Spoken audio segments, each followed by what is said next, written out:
Good to see you, Isaac. Before Thanks. you head back out on the campaign trail, how many miles are you racking up right now? I'm not really keeping track other than credit card points, but it's a lot of Arizona, Georgia, Nevada, Pennsylvania, Wisconsin, Michigan. What do those states all have in common, JM? Interesting location. Yeah, interesting through line there, yeah. The 6 states that are going to decide the election. We will never give up. We will never concede. It doesn't happen. Mother Teresa could not beat these charges. And now, if you don't mind, I'm going to go into the icebox and sit for a long time. Thank you very much. Welcome to the Trump Trials Sidebar from the Washington Post. I'm your host, Libby Casey, and this week I'm with senior video journalist JM Rieger. Hey, JM, thanks for being here. Thanks for having me. No Rhonda or James this week, but they are no doubt listening to us or watching, and a reminder of how you can catch us every week. We tape on Thursdays, and you can find us on your favorite podcast app. We also broadcast on YouTube. Look for the Washington Post if you'd like to watch as well as listen. And as always, you can sign up for the Trump Trials newsletter at WashingtonPost.com to get free email updates from our colleagues Devlin Barrett and Perry Stein. Coming up, we'll be joined by our colleague Isaac Arnsdorf, who will drop by to talk to us about what is on the horizon for former President Donald Trump. This time, JM, really does feel like, forgive the cliche, the calm before the storm, because we have so much that's on the horizon. In the next couple of weeks alone, Trump will face off against President Biden in the first presidential debate of 2024. That is next week. I can't believe it. Also, Trump will be sentenced in the New York case on the eve of officially becoming the Republican Party's nominee for president in Milwaukee. That's just a few weeks away. And perhaps most consequentially, and I know you're watching this closely, the Supreme Court will hand down its decision on Trump's presidential immunity appeal, which could really redefine presidential power as we know it. Let's start there. We don't know when that's going to come down. So explain to everybody how the Supreme Court works in its mysterious ways here at the end of its term. Yeah, so the Supreme Court sets out days where they are going to hand down decisions on cases that are before the court. We know these days in advance, although sometimes we know these days less than 24 hours or less than a week before they're put on the calendar, right? And the court can sort of add days last minute, if you will. At 10 a.m. each of those days, the court comes into session and hands down these decisions. We have reporters here at the Washington Post who are in the courthouse or at the Supreme Court, hearing these decisions coming down, relaying this back to the newsroom. And some of our listeners and viewers might recall, especially when there's been very big Supreme Court decisions handed down, the quote unquote running of the interns the runners, that we see coming across the steps. There's just some great photos over the years, mid-sprint, mid-air, rushing those decisions to especially the TV reporters who are stationed outside the court, relaying that live on the air. So that's kind of a broad look at how that happens. And at this point, the only decision day that we have on the calendar is tomorrow, Friday. But given how many cases are left on the docket, it seems likely that we're going to get more days added next week. I mean, there are nearly 20 cases left to get decisions on. So yes, there's a lot to churn through, and they often leave the most controversial or, most potentially landscape changing until the end. Yes, and we heard Justice Neil Gorsuch during this immunity oral arguments back in April say that this would be a quote, decision for the ages, was how he called it, or how he characterized it. So that's what we're talking about here. And with that mindset, with that framing, it seems more than likely, if you're putting odds on it, maybe a better than 50% chance that this is either going to come down on the last day, the last decision day, or one of the last decision days. But again, it technically could come down at any point here. I've covered a lot of Supreme Court cases. I've had the privilege of being inside the court to hear some oral arguments over the years, but I actually don't know why they do this like mic drop, peace out, and go away for the summer. So we'll have to ask Ann Marimo, our Supreme Court lead reporter, about why. I mean, I know that sometimes it takes them the longest to hash those cases out, but there does seem to be something strategic about like the mic drop of the big cases, and then they're out of there.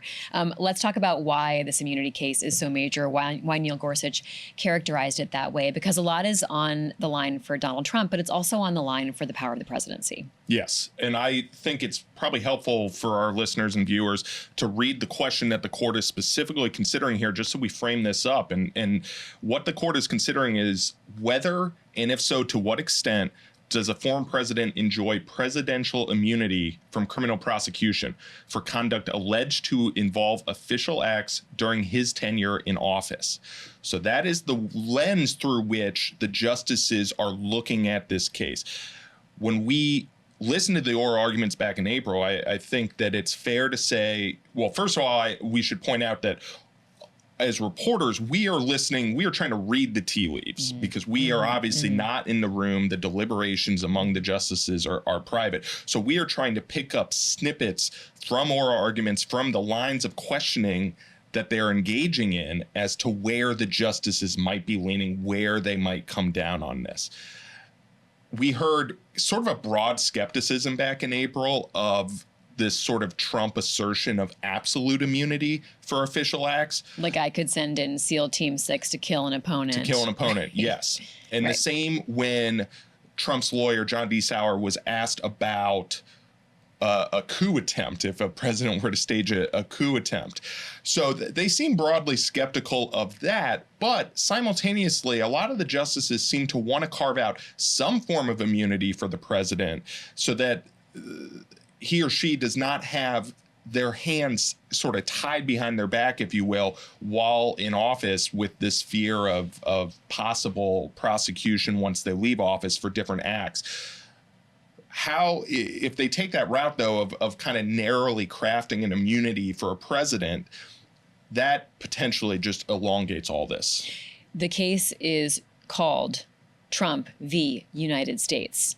So what are the implications for Donald Trump and the timeline of his court cases? The strategy for Trump all along here has been to delay. We've heard that again and again. The longer that Trump can delay this case, especially if he can delay it till after the election, that is sort of potentially the ball game for Trump, because if Trump were to win re-election, then he could instruct his Justice Department to dismiss these January 6 charges and the classified document case charges down in Florida once he is inaugurated in January of 2025. So that's sort of been Trump's approach to all of this. Yeah, and you know, just the fact that it's taken this long is a victory for Donald Trump in many ways, because the court heard oral arguments back in April. We're now seeing the end of the term approach, and we haven't seen a decision yet. And so at this point, we're on a very tight timeline as it is. And what is quite possible is that the Supreme Court, kicks this back to a lower court to hash out some of these details, which would just further delay things. Correct. This case was frozen in time, if you will, on December 8th, which was when this sort of appeals process after Judge Chuck in the D.C. Circuit ruled against Trump's immunity claim, went to the D.C. appeals court. They unanimously ruled against Trump, and then it got appealed up to the Supreme Court. And they had left a very clear trail of logic and reasoning. So the Supreme Court could have said, we take that. We are peace with what you've decided, but they decided to take it up, and correct. It's created this real lag. Yes, they decided to take it up in February. They waited to do oral arguments the last week of April. There's still 88 days, by the way, left on the trial calendar for prep that Chuckin has. Now, she could adjust that, but we're talking this potentially getting delayed months and months. So the other case that we're watching in Donald Trump's orbit, of course, is the Georgia case, which is a state, it has a different jurisdiction totally, right? We're talking about Fulton County. But could the immunity question and decision affect that case? In short, yes. In short, while the immunity is looking broadly at the federal cases against Trump, which is the January 6th case in D.C. and the classified documents case down in Florida, and it could potentially delay both of those cases depending on how the Supreme Court rules. It could also delay the Georgia case because they're talking about official acts taken as president.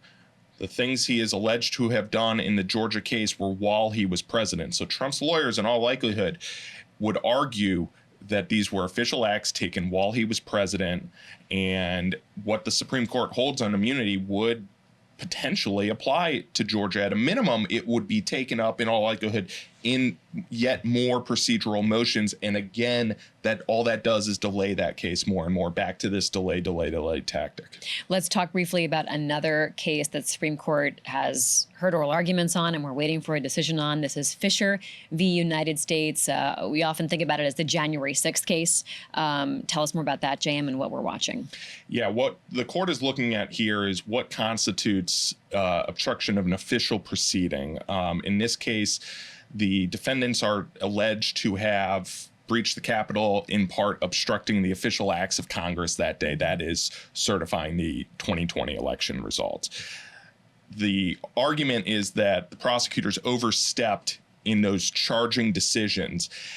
This could impact both January 6 defendants in getting certain charges thrown out and sentences reduced. It could also impact former President Trump in the same way, where things are compressed, reduced, certain charges are thrown out. Jack Smith has argued that those charges should stay on Trump, those should stay before the January 6th case in D.C. But this is yet again how all of this, while separate, is tied together and very much impacts the fate of Trump in these cases. So you and our other colleagues are on standby watching for these cases to come out, and we will be covering them more as they do. Stay with us. Up next, Isaac Arnsdorf, and we're going to dig into everything coming up on the calendar in the next couple of weeks, including the most pressing thing, which is the first presidential debate between Biden and Trump, the first of this cycle, unusually early. And a real question is just how much of Trump's criminal record will come up. Stay with us.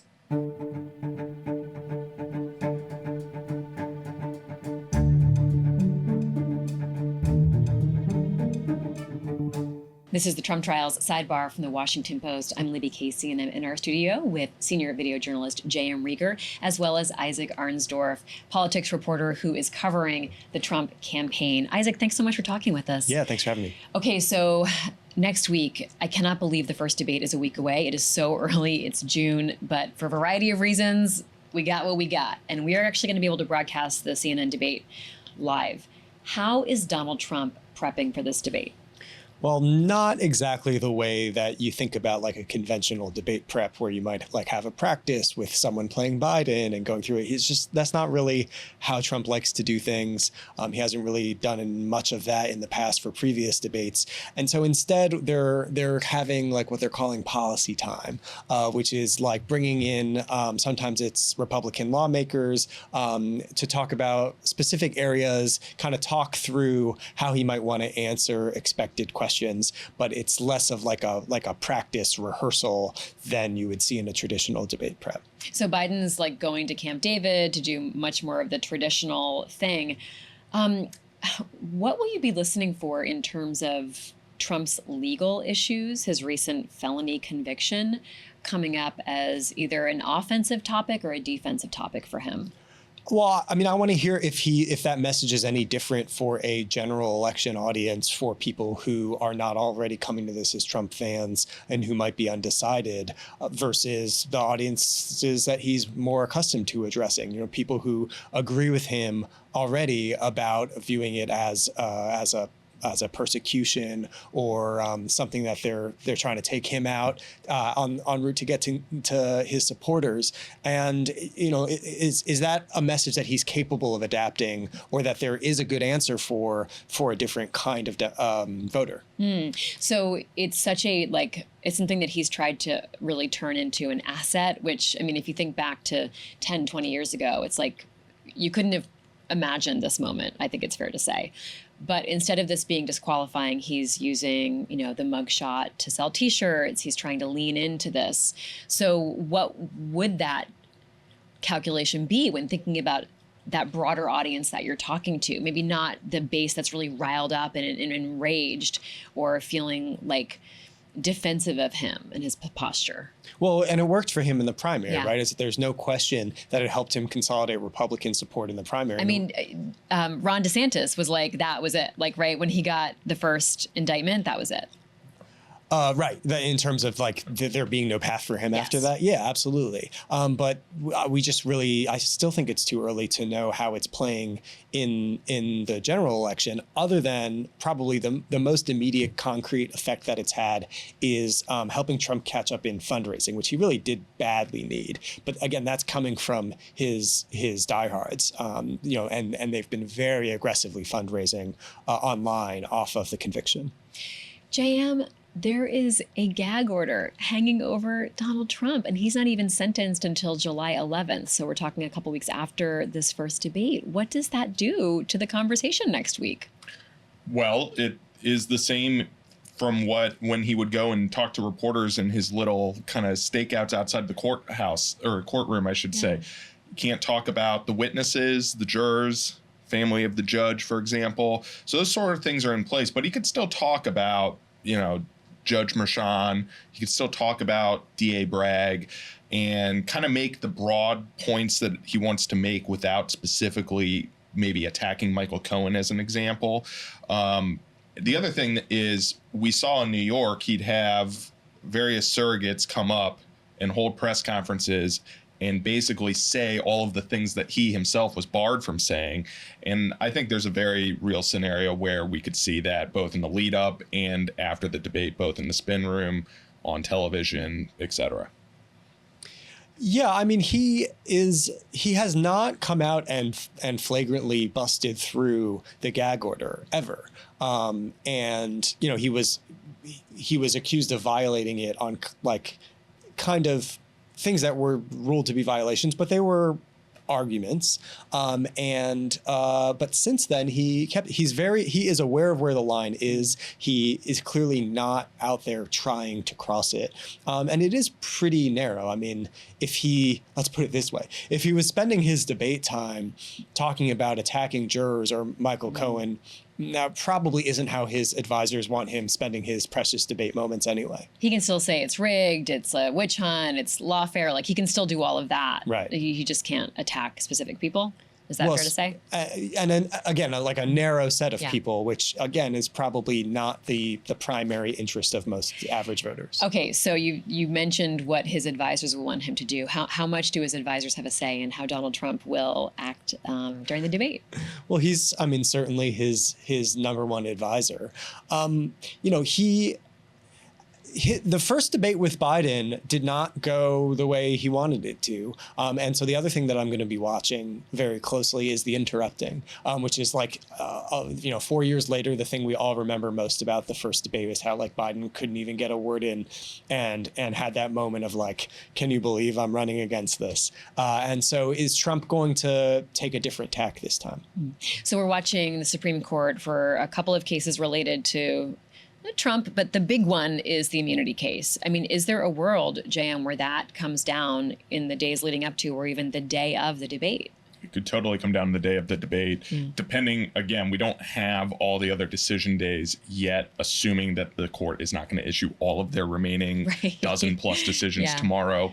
They would, in all likelihood, have to put decision days on the calendar next week. So yes, there's a scenario where they put next Thursday as a decision day, issue that decision the morning of the debate, and perhaps CNN then asks that as the first question, asking about immunity. I don't know, but Biden wants to make this a binary choice, right? And I think there's also recognition that in some ways the vote against Trump or a second Trump term is in some ways more motivating than a vote in favor of Biden. We've seen that in poll after poll after poll. And so I think tying the gag order into the immunity stuff here, which are obviously separate issues, but everything in some ways is intertwined, is that, I think Biden wants to make the case that we've seen ads and other things put out that, Trump's a convicted felon. This is all talking about kind of the chaos, in their words, that Trump would bring to a second term. That's what I think we're more likely to hear talked about, as opposed to, specifically Michael Cohen, or specifically if there's a nuanced court ruling on immunity. I don't know how much into the weeds they would get, but again, this is putting the cart a little in front of the horse. Yeah, that's a really good point. Who does it favor to be talking about immunity in the Supreme Court on Thursday night at a debate? That's, I guess, a question. But the Biden campaign has done a $50 million ad buy to put out an ad citing Trump's legal problems. And it's not interesting because it's not just the New York case, right? It's also referencing the E. Jean Carroll case, his financial issues.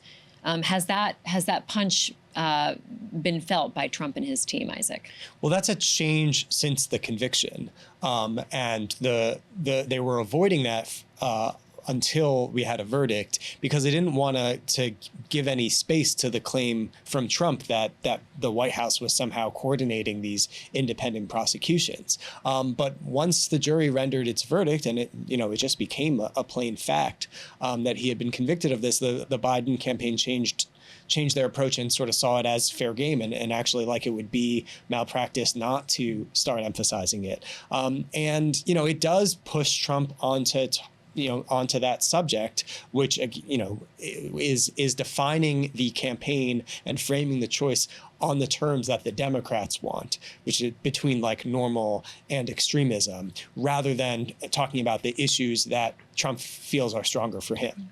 How significant is the immunity case for Trump in terms of his campaign and sort of what happens to him over the next few months? Well, it would determine whether there will be another trial before the election or not. That's a little important. Yeah, that's pretty big. Is that weighing on him? He did not enjoy the first trial, and it significantly did impact his ability to campaign, to be there for 6 or 7 weeks. He has picked up the pace, not wildly, but noticeably since then. And so, especially if that were to come like really in the home stretch, if the October surprise is another trial, that would be huge.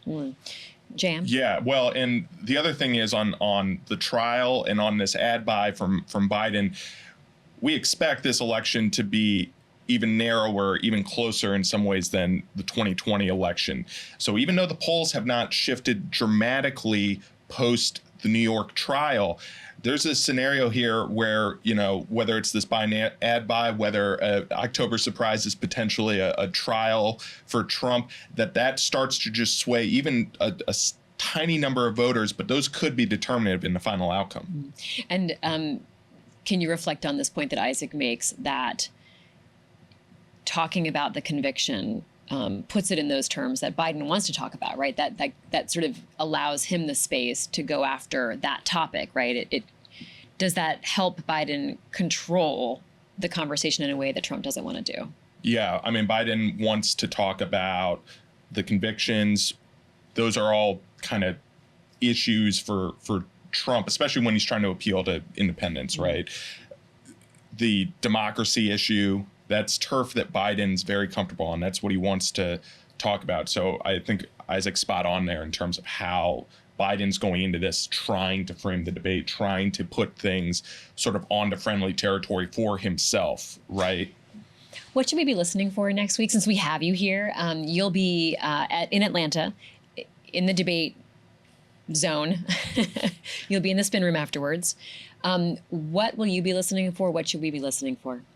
Well, look, you mentioned how unusual it is to have a debate in June at the beginning. And that's happening because both campaigns decided that it was in their interest to do that, right? So basically, the Biden campaign is betting that they can change this story about Biden being weak and old and feeble, but also it doesn't go great. They've got time to recover. The Trump campaign is betting that if you put Trump up there with Biden, he's going to wipe the floor with him. So there's actually a possibility where they're both right, and it works out for both of them in their own camps. There's also a scenario where someone's theory is disastrously wrong. Which is sort of what we saw in the 2020 debates, where Trump really kind of downplayed expectations, and Biden, by in some ways just showing up with a pulse, outperformed the kind of low floor that Trump has done. I think it's interesting that Trump seems to be doing that again this time. I know that that's something that gets Republicans riled up, but I don't know if that's something that you're hearing from Trump's camp about, or. I mean, I don't think that's managing expectations as much as it is that's what they really see and think, and that's what they expect. And so it's like hard to picture it going any other way. I think for Trump also, the debate has always been kind of his comfort zone. You know, if you think about how he did in 2016 in the primary. I'm just thinking it's so interesting because we're back to this question of debate prep, right? And when you say that this is Trump's comfort zone, the traditional way is like you get your facts, you drill in, you figure out everything from like how to stand to how to, you know, come across as personable, but not too aggressive, not too this, all the things. And Trump just goes out and does his thing, right? I mean, that's like, so he thinks of his sweet spot and facts don't matter. Like, you know, the physicality of the space is something that he feels very comfortable using and controlling. We all remember him like standing around Hillary Clinton in this like sort of strange way that actually was quite effective and dominant. So it's such a puzzle, Isaac, because it's so different than the traditional path to success. Well, I think the other thing that's a little different from the 2020 example is pretty consistently since then, when we've been seeing a lot less of him outside of right-wing media, every time he's come and shown up to a more mainstream, larger audience. There's thinking about like the CNN town hall and some local TV interviews that he's done. The reaction has been kind of yikes from a lot of people. And so again, it's, you know, is he going to be able to adapt for primetime CNN, general election, millions of viewers? Is that going to be different from Trump rally Trump or not? And a lot of people haven't really experienced Trump rally Trump because they go on for a very long time. They're very rambling, like they're all over the place. And like not everyone's sitting around watching these and really taking it all in. When you talk about the expectations setting and where the bar is, if Trump comes and just acts quote unquote normal and semi-presidential, it will be like a huge success for him, right, Isaac? Because in a way, if the Biden camp puts the expectation in that he's going to be really out of control and seem unhinged in some way, and he doesn't do that, then that's its own expectation bar. Does that make sense? Yeah, well, and that was a consistent pattern when he was president and in previous campaigns. Yeah. One other person I want to talk to, Steve Bannon. He is headed to prison, and he's trying to make the case that he shouldn't be going to prison because he is essential to the Trump campaign. So, JM, tell us about what awaits Steve Bannon. So Steve Bannon has been ordered to report to prison on July 1st. This is for the contempt of Congress charges for not cooperating with the January 6th Select Committee, the House committee that was formed after the January 6th Capitol attack. This is the second person in Trump's orbit, we should say, characterize it that way, following Peter Navarro, who did not cooperate and who have since been convicted. What's interesting is Bannon has been lobbying for the lowest security prison to go to, but he's not eligible for that because of the charges against him in New York in a separate case. This is about the kind of self-building the wall on the southern border, the GoFundMe, and the money laundering allegations against him. So because that is there, that's one of the reasons he's not eligible. But in their most recent appeal filing, Bannon's lawyers have argued, I just want to read this so I get this right. This is their argument for why the prison term should not start on July 1, the 4-month prison term. Quote, the government seeks to imprison Mr. Bannon for the 4-month period leading up to the November election, when millions of Americans look to him for information on important campaign issues. So they've tried to make this case now that Bannon is important public figure in a sense, a source of information for Americans, and also in a sort of advisory role to the Trump campaign in a consequential election. We'll see how this plays out, but we are obviously less than 2 weeks away here from July 1. Isaac, how important is Steve Bannon to the Trump campaign? You too, as vodcast hosts, can try to stay out of prison for having an audience. He is not officially on the campaign, and there are ways that that's beneficial mutually. It's kind of back like it was in the early days of the 2016 campaign before he officially took over. There's some benefit to having that distance. He can be kind of out there pushing the envelope even more than the campaign itself. But they are still in touch, not every day, but somewhat regularly. And Bannon's cred with the movement has, like Trump's, kind of only increased for having this this charge over him. It would be a fascinating turn if his refusal to comply with the subpoena, which he was issued, and other people went without wanting to, like they went and they testified, or they, declined to give details or take the fifth in different ways that they could. If he manages to get out of this prison sentence by saying he's essential to the campaign, that will be fascinating. But I'm going to use my vodcast card to get out of any sort of prison situation if I can. Thank you, Isaac. I hadn't pulled that thread. It's free legal advice for you. Thank you very much. Untrained as a lawyer, I'm sure. Meaning legal advice you should not take. Okay. Asterisk there. I mean,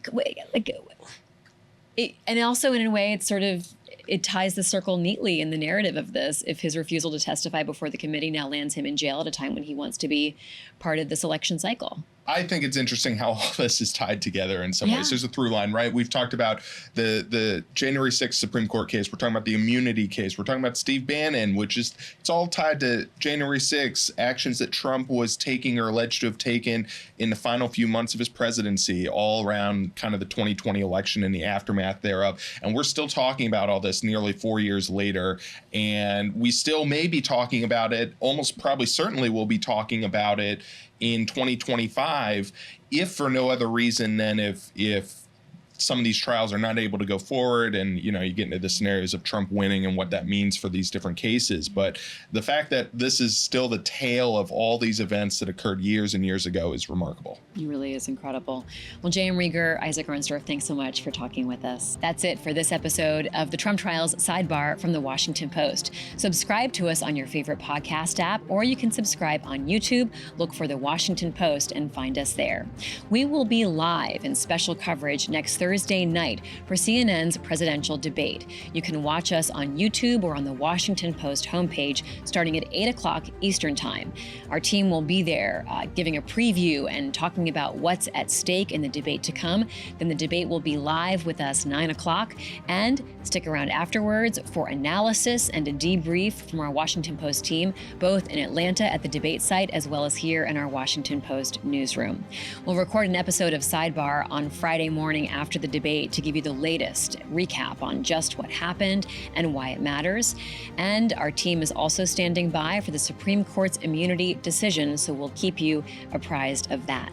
Thanks for watching and listening. I'm Libby Casey. See you soon.